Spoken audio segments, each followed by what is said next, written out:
AMA does not have the right to break your building. Writing stop work, produce permit is unlawful and in fact illegal. Therefore, they cannot break your building based on the fact that they notified you on the walls.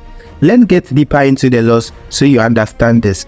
Do not forget to send this to anyone that wants to build or is building in Ghana. Section 94 of the Local Governance Act is saying that where a person builds or is building without permit, then the authority would have to notify that person in a writing that the person should reach back to the authorities to tell them why he is building without permit and reasons why the authorities shouldn't demolish the building. Let's read it together. Where a physical development has been carried out without a permit or is being carried out without a permit, the district planning authority shall give written notice in the form that shall be prescribed by the regulation to the owner of the land to require that the owner on or before the date specified in the notice to show cause in writing why the unauthorized physical development should not be demolished. Now, the subsection 2 in continuation suggested that when the owner fails to write back to the authorities the reasons for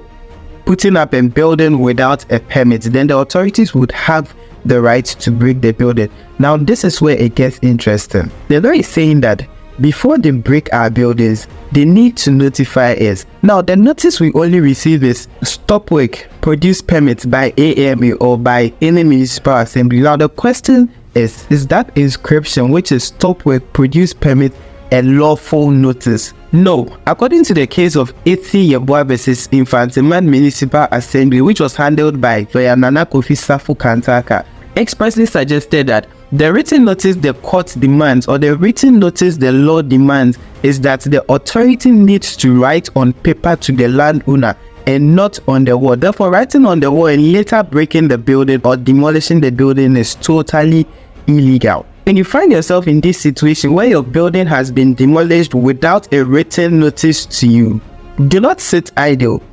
Call your lawyer and at the end, trust me, you will enjoy some cash. Same happened in the case where she won over 3,000 cedis. The only time the authorities would be allowed to break your building without a written notice is only when your building is on a public space, and the legitimacy as to whether a building is on a public space or not could still be contested in court. So regardless of the case, reach out to your lawyer.